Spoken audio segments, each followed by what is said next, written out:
இந்த நிகழ்ச்சியில் முன்னாள் ராணுவ கட்சி மற்றும் ராணுவ கூட்டமைப்பு தலைவர் திரு சுரேஷ் பாபு வந்துள்ளார். அவர் அன்புடன் வரவேற்போம். வணக்கம். ஆமா, என்ன இது ஜிங்கிச்சா நீல கலர் லுங்கி தானே? இது துபாய் ட்ரெஸ்ப்பா. துபாய் ட்ரெஸ் துபாயில தானே போடணும், ஏன் தமிழ்நாட்டுல போடுறாங்க? எத்தனை ஒரு பஞ்சாயத்தடா முடிச்சு வச்சு. ஆமாண்ணே. இங்க பாரு, நமக்காக அம்பட்டு போலும் பிள்ளை குட்டியோட வெயில்ல காத்து கிடக்குறாங்களே. முன்னாள் ராணுவ வீரர்கள் கட்சி. இங்க போலீஸ்காரங்களுக்கு கட்சி இல்ல, ராணுவர்களுக்கு கட்சியா? ஜனநாயக நாட்டுல யார் வேணாலும் தேர்தலில் நிக்கலாம்னே. அது சரி, யார் வேணாலும் நிக்கலாம். ஆனா ஓட்டு போடுறது ஜனங்க தானே. உனக்கு யாரா ஓட்டு போடுவா? இப்ப ராணுவ அதிகாரிகளாம் பெரிய உயர் அதிகாரி இருக்காங்க, டப்புக்குன்னு பார்த்தா பிஜேபியில சேர்ந்துடுறாங்க. இத புடிங்க, இந்த பொழப்பு பிழைக்கிறதுக்கு என் கூட வந்துருங்க. 3 வேளையும் சுறுசுறு சாப்பிடலாம். எம்பி சீட் ஏதாவது வாங்கிடுறாங்களா? ராணுவ வீரர்கள் சாதி மதம் இனம் கட்சி எல்லாத்துக்கும் அப்பாற்பட்டு இருக்கணும். எங்க இருக்கிறாங்க? ராணுவத்துல இருக்கிறாங்க. முடிஞ்ச உடனே பிஜேபியில MP seat. No sudu, no sarnai, no problem. It's brand. எங்க சுப்பிக்கிட்டு இருக்க? என்னையா? நாடு சுதந்திரம் அடைஞ்சு 78 ஆண்டு காலங்கள் ஆச்சு. ராணுவ வீரர்கள் ஓய்வு பெற்ற பின் வாட்ச்மேனாக செல்வதும், சினிமாக்காரர்கள் ஓய்வு பெற்ற பின் அரசியலுக்கு வருவதும், இத்தகைய நிகழ்வுகள் தமிழ்நாட்டில் மட்டும்தான் பெரும்பாலும். உங்களுக்கு சீமான் பிடிக்காதா? ஏன் சீமான் அட்டாக் பண்றீங்க? என்னடா அது? மேற்கொண்டு வேணா 4 அடி சவுக்கால் அடிச்சுட்டு போடா. அதுக்காண்டி வரையும் போற வண்டியெல்லாம் ஜாயின் பண்ணி விடாரா? நல்லா இருக்காது. சினிமால இருக்கிறாங்க, டப்புக்குன்னு அரசியல் வந்துடுறாங்கன்னு சொல்லிட்டு சீமான் அவர்கள் ஏதோ 1-2 படங்கள் பண்ணாரு. 1-2 படம் தான் பண்ணாரு. எத்தனை காரு, எத்தனை பங்களா? தெரியுதுடா, தெரியுது. ரொம்ப காட்டாத. பிச்சை போட்டவெல்லாம் வெளியே நிக்கிறான், உருவிக்கு போறான். அதை பத்திலாம் போக வேணாம். நான் சார்ந்த முன்னாள் ராணுவங்களை பற்றி மட்டும் என்கிட்ட கேளுங்க, நான் சொல்றேன். நானு டேய் கட்ட போயிடும். சாரு மோர்லாம் ரிங்குக்கு வெளியே தான், உள்ள வந்துட்டா மரியாதையே கிடையாது. சீமான் வீட்டுல சமன் கொடுத்தாங்க, வரலன்னு நோட்டீஸ் ஓட்டினாங்க. ராணுவ வீரர் நோட்டீஸ் கிழிக்கல. அவர் அந்த வீட்டுக்கு பாதுகாவலர் தன் உயிரை பணைய வச்சு அந்த வீடை பாதுகாக்கணும், சீமானை பாதுகாக்கணும்னு நினைச்சு நிக்கிறாங்க. ராணுவ வீரர்கள் ஓய்வு பெற்ற பின் வாட்ச்மேனாக செல்வதும், அவர் அந்த வீட்டுக்கு பாதுகாவலர் வாட்ச்மேனாக செல்வதும். எங்க கொண்டு வந்து நிறுத்திக்கிற பாத்தியா? ஆனா அங்க வந்து காவல்துறை அத்துமீறல்ன்றாங்க ஒரு பக்கம், இந்த பக்கம் ராணுவ அதிகாரி அத்துமீறல்ன்றாங்க இந்த பக்கம், அந்த பக்கம் கயல்வழி போயிட்டு ராணுவ வீரர் தப்பு பண்ணிட்டாரு மன்னிச்சிருங்கன்னு சொல்லிட்டு அந்த மன்னிப்பு கேட்க ஒரே குழப்பமா இருக்கு. என்னையா பிரச்சனை? அவங்கிட்டே கேளு. டேய், பிரச்சனை என்னன்னு கேட்டா இது ஒரு பிரச்சனை ஆக்கிட்டு இருக்கீங்க. அந்த சம்மன் மேட்டருக்கு நான் போக வேணாம். அது நிறைய இல்ல. பயப்படலாம் செய்யணும். லேஸ் வாட்டா கேளுங்க. சொன்னா சொல்லணும் விட்டுருவான். சீமானந்த் பத்தி நான் பேச வரல. அது இந்த சப்ஜெக்ட் எனக்கு தேவையே இல்லைங்க. இல்ல அது வேணாம், அது அசிங்கம், அது பாலியல் குற்றச்சாட்டு மேட்டர். வேணாம். இவன் நம்மள புது ஆங்கில டீல் பண்றானே. நம்ம அதுக்காகலாம் போல. நம்ம வேணாம். இல்ல நான் பேச வந்தது என்னுடைய சகோதரர் ராணுவ வீரர் பத்தி. சரி சொல்லுனாயே. இந்த குடுமையே வாயால எப்படினே சொல்லுங்க. பப்ளிக்ல ஒரு ராணுவ வீரனை போட்டு அடிக்கிறீங்க அப்படின்னா மற்ற மக்கள் நீங்க எப்படி அடிப்பீங்க? பொதுமக்கள் நீங்க எப்படி அடிப்பீங்க? எப்படி தாக்குவீங்க? இந்த மாதிரி கேள்வி கேட்கணும் 4 பேர். எங்க கேட்க? டேய், சீரியஸா பேசிக்கிட்டு இருக்கேன், சிரிப்பு பொழிச்சுங்கற. என்ன நடந்துச்சு? இப்ப கயல்வழி போயிட்டு மன்னிப்பு கேக்குது. என்ன நடந்துச்சுன்றது உங்களுக்கு என்ன தெரியுமோ அதுதான் எனக்கும் தெரியும். என்ன தெரியும்? அட கொஞ்சம் சும்மா இருயா, மனப்பாடம் பண்ணி ஓட்டிக்கிட்டு இருக்கேன். போலீஸ் வந்தாங்களா? சமன் ஒட்டுறேன்னு சொன்னாங்களா? என்ன நடந்துச்சு சொல்லுங்க தலைவர். போலீஸ் வந்து ஒட்ட வேண்டிய வேலை என்ன இருக்குது? அதான் அது வேலை இல்ல. அந்த வீட்டுக்கார அம்மா வீட்டுல இருக்காங்க. ஆமா, அவரா தேடப்பட குற்றவாளியா? ஏன் ஒட்டினீங்க? அப்படி கேளுங்க. சொல்றது எல்லாமே கரெக்ட். முதல்ல சமன் ஒட்டு வந்திருக்காங்க. வீட்டுல யாரு இருக்காங்கன்னா வீட்டுல யாரும் இல்லைன்னு சொல்லிட்டாங்க.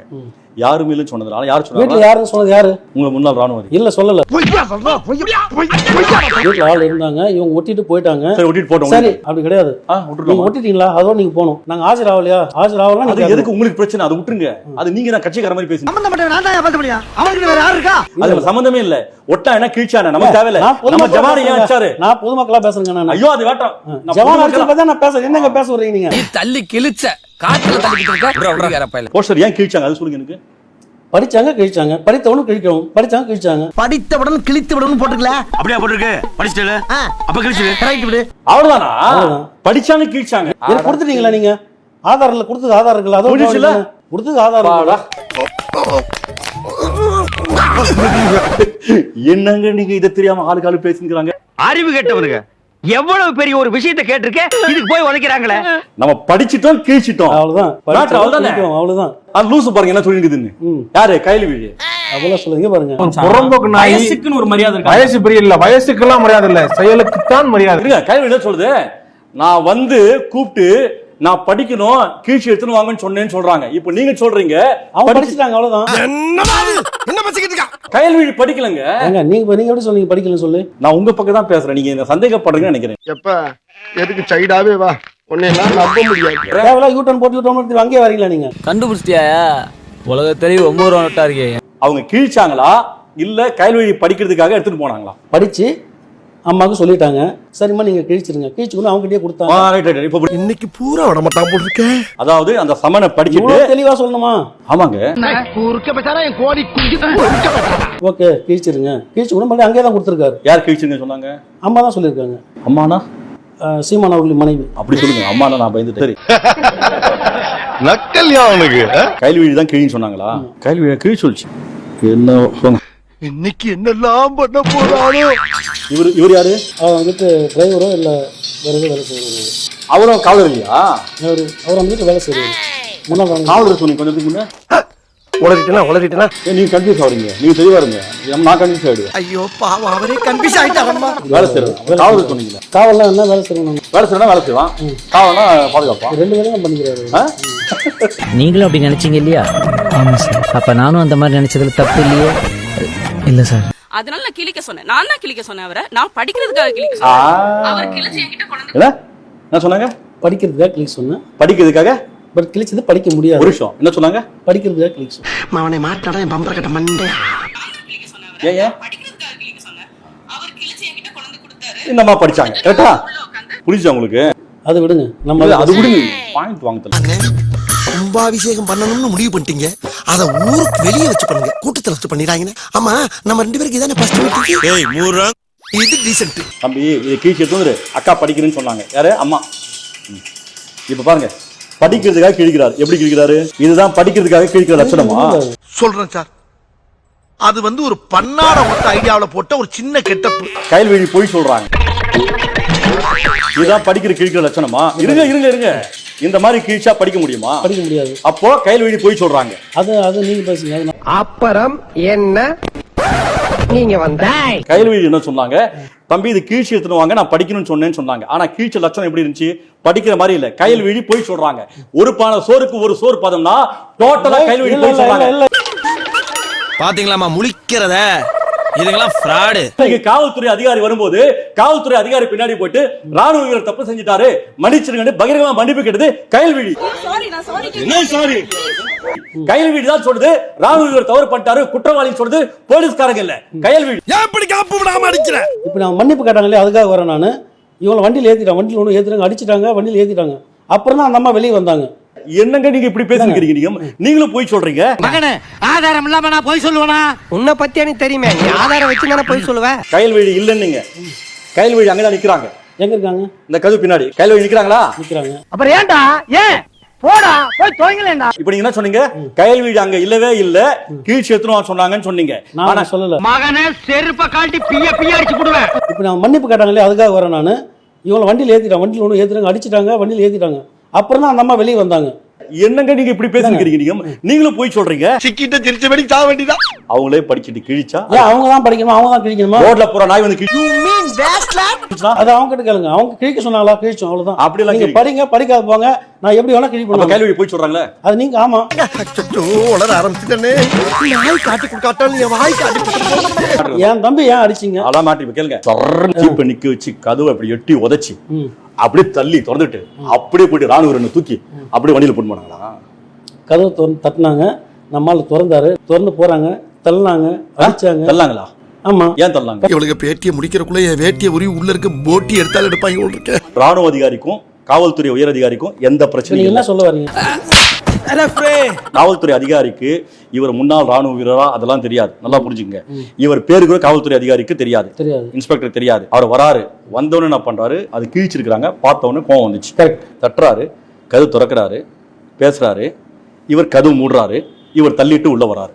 இப்போ டிசிப்ளின்டா இருக்கக்கூடிய ராணுவ வீரர் ஒரு போலீஸ் இன்ஸ்பெக்டர் உள்ள வராருன்னா அவருக்கு மரியாதை கொடுத்து வாங்க சார் உள்ள வாங்க சார் என்ன சார் வேணும் ஏது சார் வேணும் கூப்பிட்டு கேட்கறது மரியாதையா? அந்த கேட்டோட நிக்க வச்சுட்டு பேசுறது நியாயமா? மரியாதை கொடுத்தா மரியாதை கிடைக்கும். நான் அடிக்கிறத பத்தி பேச அடிக்கிறது கேட்டு தான் வந்துருக்கேன். ஏன் அடிச்சது கேட்டு தான் வந்துருக்கேன். திரும்ப திரும்ப கட்டிக்கிட்டு இருக்க சொன்னதே சொல்லிட்டு இல்ல சார். இவர் அவர் டியூட்டியை செய்யறாரு. அவர் டியூட்டியை செய்யறாரு. அவ்வளவுதான். வராரு. கழுத்து தட்டாரு. ஒரு இன்ஸ்பெக்டர் வராரு. சார் வாங்க சார் உள்ள வாங்க சார் என்ன சொல்லுங்க சார். அது எப்படி சொல்ல முடியும்ன்ற நானு இன்ஸ்பெக்டர் வந்தா வாங்க. சரி ஓகே இன்ஸ்பெக்டர் உள்ள தேவையில்ல. அந்த ராணுவ வீரர் வெளியே வரணும். கேட்டுக்கு வெளியே வந்துட்டு சார் சொல்லுங்க சார் கேட்கணும். அப்படி வரக்கூடாது. ஏன் வரக்கூடாது? ராணுவ சட்டப்படி வரக்கூடாது. நீங்க ராணுவ பார்டர்ல இருக்கிறீங்க.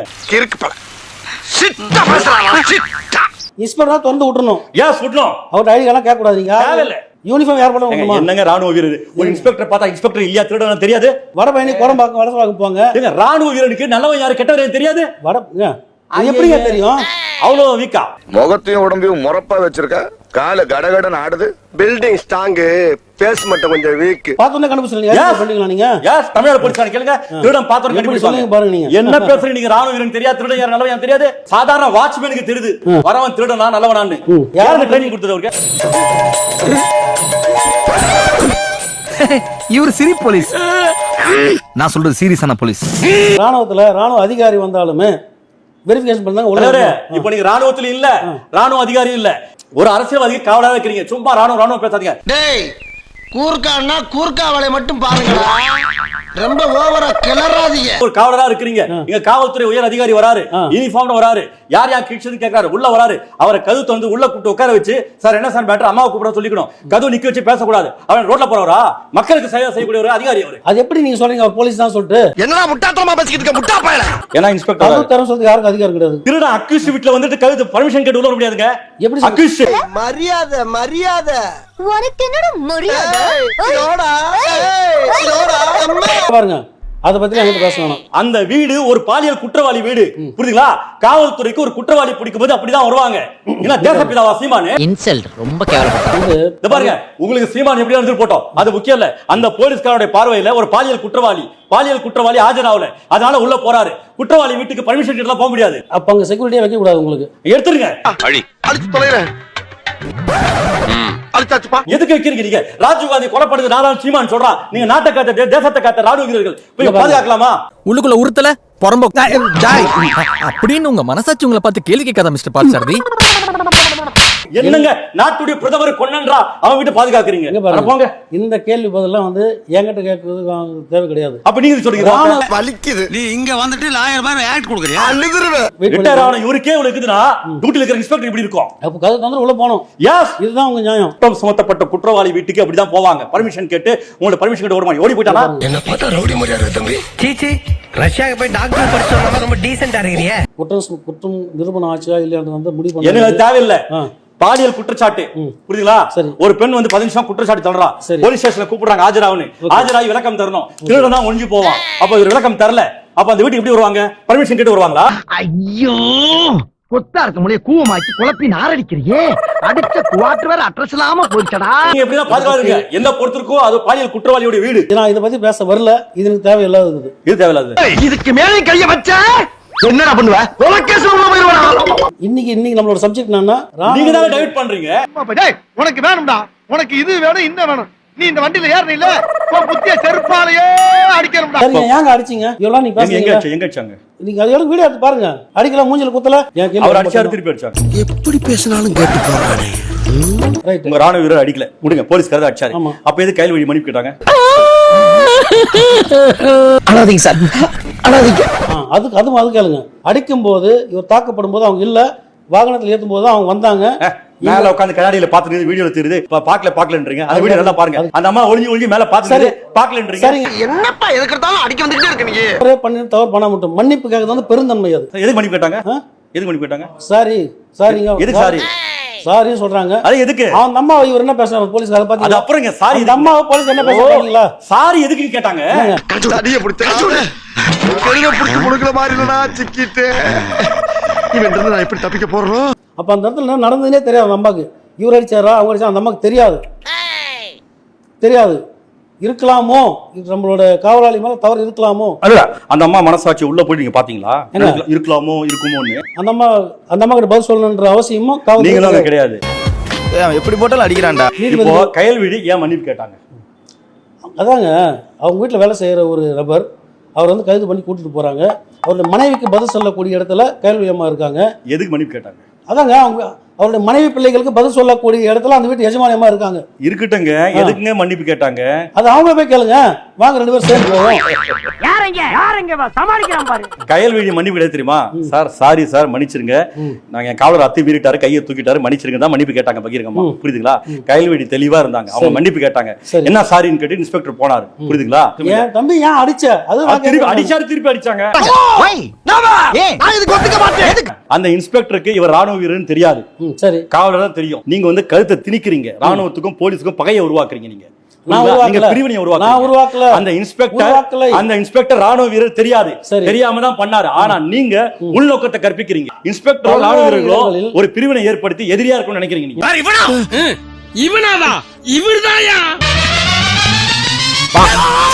ராணுவர்களுக்கு பிரிவினைவாதத்தை உண்டு பண்றோம் நீங்க சொல்றீங்க இல்லையா? அரியலூர் மாவட்டத்துல முன்னாள் ஒரு ராணுவ வீரர் மாவட்ட ஆட்சியர் சந்திக்க போறாரு. அவர் குண்டு கட்டா தூக்கிட்டு போனாங்களா? அப்பயா கேட்கல நீங்க? யார் தெரியுதா? யாருங்க இந்த ராணுவ வீரர்? யார் தெரியுதா? தெரியலையே. தெரியலன்னா செருப்பாலே அடிப்பண்டா. தெரியல, பார்த்தது இல்ல. முன்னாள் ராணுவ வீரர் இப்பதான் ஒரு 10 நாளைக்கு முன்னே பாஜக கட்சியில பொறுப்பு இருக்கிறாரு. ஓகே. பிஜேபி வாம பாய்ப்பு.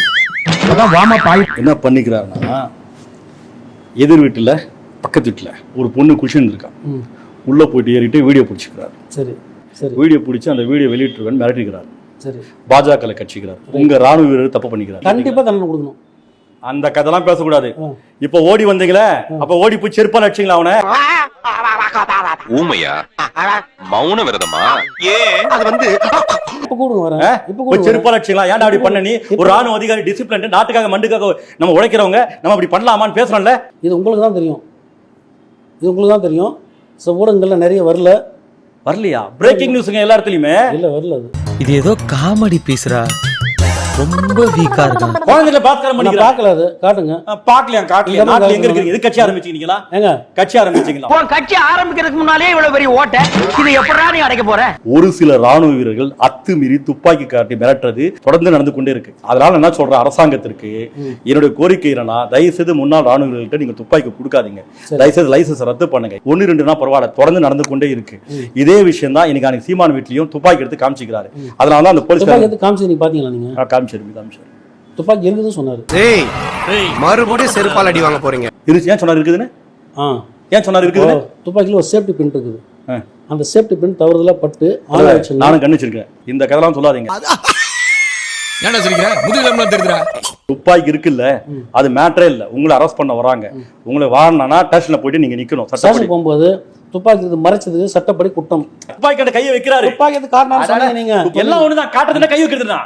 அப்ப நீங்க எது சொன்னாலும் அதை நான் ஒத்துக்கணும். டேய் ராஸ்கல், நான் என்ன சொல்றேன்னு உங்களுக்கு புரியலையாடா? எதுக்கு அங்க வந்தாங்க? இந்த நோட்டீஸ் கிழிச்சாங்களே, உள்ள யார் இருக்காங்க விசாரிக்க வந்தாங்க. அதுதான் கேட்டேன். நீங்க அமைதியா மூடி கழுத்து வந்திருந்தா போலீஸ்கார உள்ள போயிருக்க போறாரு. அந்த மாதிரி கூப்பிட்டு போறாங்க, ஏமா கிழிச்சீங்கன்னு கேட்டு போயிருக்க போறாரு. இதை பண்ணது மிகப்பெரிய தப்பு. காவலர் இருக்கிறால முதல்ல கைவழி என்ன பண்ண அவர் வெளியே எடுத்துடும். ஏன்னா அவர் தேவையில்லை. ஏன்னா ஒரு அதிகாரிக்கு மதிக்க தெரியாதவர் எப்படி இருப்பாரு? அது அவங்க முடிவு பண்ணுங்க, அது அவங்களோட பிரச்சனை. இந்த நக்கல் மசாலா என்கிட்ட வச்சுக்காதா? இல்லங்க, இப்ப பாருங்க, நம்ம எல்லா ராணுவருக்கு பேர் கெடுது. தேவையில்லாத கொஸ்டின் அதனால தான் அடிக்கிட்டே போறீங்க நீங்க. நான் என்ன கேட்டேன்? என் தம்பி ஏன் அடிச்சாங்கன்னு கேட்க தான் நான் வந்திருக்கேன். தம்பி ஏன் திருப்பி அடிக்கணும் போலீஸ்காரனை? என்ன கேவி அழுகுறான்? ஒரு விஷயம் தெரியுமா? சீமானுடைய வீட்டில் இருந்த ராணுவ அதிகாரி நம்ம நாட்டுக்காகவும் இந்த மண்ணுக்காகவும் தன் உயிரை பணைய பற்றி பார்டர்ல இருந்தவர். இவர் கைது பண்ண வந்தார்ல போலீஸ்காரர், யார் தெரியுமா? அவருடைய தந்தை ராஜீவ் காந்தி குண்டு வெடிப்புல சாவும் போது அவருடைய தந்தை இறக்குறாரு. அப்போ இவருக்கு 16 வயசு. புரியுதுங்களா? அவர் ஒன்றும் சாதாரணமா இந்த துறைக்கு வரல. தன்னுடைய அப்பாவை இழந்து பாதிக்கப்பட்டு படிப்படியா முன்னேறி இந்த நாட்டுக்காக அவங்க அப்பா உயிரை விட்டார். நீங்க ராணுவ வீரர் சொல்றீங்களே, அந்த மாதிரி இவர் என்ன பண்றாரு, அவங்க அப்பா இந்த நாட்டுக்காக உயிரை விட்டார். அவருடைய மகன் தான் போலீஸ்காரா வராரு. புரியுதுங்களா? அவருக்கு அடிப்படை எல்லாமே தெரியும். அவர் ஒன்றும் சும்மா சிம்மாசனத்துக்கு வரல. புரியுதுங்களா? அவரும் தியாகி தான், இவரும் தியாகி தான். என்ன மேட்டர்னா, இவர் ராணுவ வீரர்னு இவருக்கு தெரியாது. இன்னொரு விஷயம், சின்ன மேட்டர் இருக்குங்களா, நம்ம இவ்வளவு விவாதிக்க தேவையில்லை. ஒரு காவல்துறை அதிகாரி இருந்தா உள்ள கூப்பிட்டு மரியாதை கொடுத்து பேச. அவர் வந்து நல்லவரா, யோகியமானவனா? யாரு? பிரவீன் ராஜேஷ். சீமான் யோகியமானவன். ஓகே ஓகே, எந்த பால் போட்டாலும் கோல் போட்டுறானே. நல்லதா நினைக்காத. என்ன மாமா இப்படிலாம் சொல்றீங்க?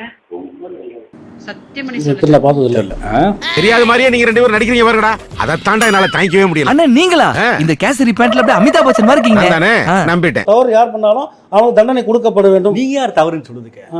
நீ யார்? நீங்க உங்க ஆள் தப்பு பண்ணிட்டானா செருப்பா அடிப்புன்னு சொல்லுங்க. என்னடா போட்டு கொடுக்குற? இன்னைக்குதான் சமாச்சாரங்கள் சொல்றீங்க. நான் ராணுவத்துல இருந்தேன். நீங்க ரொம்ப நல்லவனா இருக்கீங்க. ஒண்ணுமே தெரியல, தெரியாம போயிட்டு சீமான்ல போய் நின்று வக்காலத்து வாங்கிட்டீங்க. கொடுங்க, நான் உங்களை மன்னிச்சிடுறேன். இன்னொரு விஷயம் கேட்டுங்க, ஒரு குற்றவாளி வீட்டுக்கு போலீஸ்காரங்க வந்து ரொம்ப மரியாதை கொடுத்து உள்ள போக வேண்டிய அவசியம் இல்லை. புரியுதுங்களா? ஒரு முறை சமன் கொடுத்தா ஆஜராகணும். 2வது முறை தரனா போலீஸ்காரோட செயல்பாடு வேற மாதிரி இருக்கும். நீங்க அதை அப்படிதான் பார்க்கணும். அதை விட்டுருங்க. ஒரு பாலியல் குற்றவாளிகளாம் ஆதரவு வாங்காதீங்க. பாருங்க, என்ன நீங்க போங்க. இப்ப இருந்து இந்த நிமிஷத்துல இருந்து எனக்கு தேசிய உணர்வு வந்துருக்கியா? இப்போ ஒரு நிமிஷம் நீ மனுஷனே இல்ல தெரியுமா? இப்போ என்ன பண்ணலாம்? ஜாமீன் கிடைச்சிச்சா? ஜாமீன் வந்துட்டார் இன்னைக்கு. வந்துட்டாரா? இன்னைக்கு என்ன சொன்னாங்க போலீஸ் ஸ்டேஷன்? நிபந்தனை ஜாமீன்ல வந்திருக்காங்க. நிபந்தனையா? ஆமா. ஏங்க தப்பு பண்ணாதவங்க நிபந்தனையா? தப்பு பண்ணாங்களா இல்லையான்னு அவங்க முடிவு பண்ணிட்டோம். நம்ம பக்கம் தப்பு பண்ணல. பொதுமக்களுக்கு ஆதரவா இருங்க. இந்த பாலியல் குற்றவாளிகளை ஆதரவா போவாதீங்க. நீங்க வேலை கொடுங்க, நாங்க செய்யறோம். கவர்மெண்ட்ல எங்களுக்கு பயன்படுத்திக்க தெரியல. நான் பலமுறை கேட்டிருக்கேன். நான் தமிழக அரசு தயவுசெய்து நம்முடைய முன்னாள் ராணுவ வீரர் சொல்வது போல நம்முடைய முன்னாள் ராணுவ வீரர்களை ஒரு வேலையை நியமிப்பதற்கு நீங்கள் வந்து அதற்கான ஏற்பாடு செய்ய வேண்டும். அப்படி ஏற்பாடு இல்லாத காரணத்தால் பாலியல் குற்றவாளிகள் எல்லாம் நம்முடைய முன்னாள் ராணுவர்கள் பாதுகாவலர். போதும். இல்ல அந்த ரெண்டே ரெண்டு இல்ல ரொம்ப எல்லாமே போதும். அந்த இன்னொன்னு ரொம்ப நாடு பரதேசி என்னை அசிங்கமா பாராட்டினா போதும். மூல பஞ்சாயத்தை திட்டு. இது முற்றிலும் தவறான. என் வலிய வேதனை நீங்க புரிஞ்சிக்கவே இல்லை. ராணுவ வீரர்கள் பார்டர்ல இருந்தவங்க, அப்படிப்பட்ட இருந்தவங்க, இந்த நாட்டுக்காக உழைச்சவங்களுக்கு பாதுகாவலராக இருக்கணும். குற்றவாளிகளாம் பாதுகாவலர் இருக்கக்கூடாதுங்க. குற்றவாளி முடிவு பண்ணிட்டேங்க. அப்ப பாத்துக்கலாம். அது குற்றவாளி இருப்பில்லைங்க, அவரே ஒத்துக்கிட்டாரே. சரி, நம்ம பேசி நம்ம நேரத்தில் அடிக்க வேணாம். குற்றவாளி நீங்க இல்லைன்னு சொல்றீங்களா? அவரே ஒத்துக்கிட்டாரு. நான் போயிட்டு வந்தேன். சரி அண்ணன் பிரியாணி பிரசங்கம் பண்ணாத. முதல்ல வரும்போது முக்தார் கிட்ட போனா குண்டக்க மண்டக்க கேட்பாரு. நான் உண்மையை கேட்டதுல ஊபத்திரர் பேர் வச்சதுக்கு குற்றாயா ஊப குட்டா. நீங்க 19 வயசுல மிலிட்டரிக்கு போயிட்டீங்க, இப்பதான் வந்திருக்கீங்க, நாட்டு நடப்பு என்னன்னு உங்களுக்கு தெரியாது அப்படின்னாங்க. இது தெரியாம வந்து சிக்கிட்டே நான் என்ன பண்ணுவேன்? இப்போ நான் யார் தெரியா வந்தீங்க? நீங்க இல்ல தெரியாதானே வந்தீங்க? வந்த பிறகு தெரிஞ்சுக்கிட்டேன். உண்மையை சொல்லு, நீ சிரிக்கிறியா அழுவுறியா?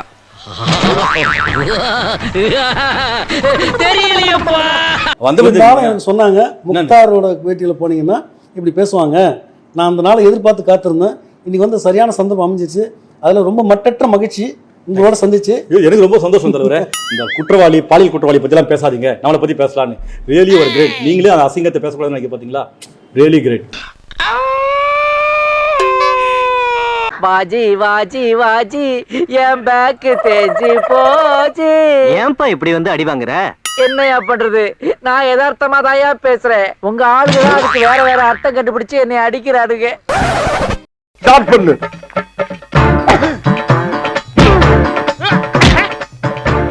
இங்கிட்டு வா. அப்படியா படைக்கலடி மண்டல மட்டும் அடிச்சிடாத, குலக்கேசல் உள்ள போயிருவேன். சரியா? உங்க வீட்டு பிள்ளையா நினைச்சு எல்லாரும் என்னை மன்னிச்சிருக்க.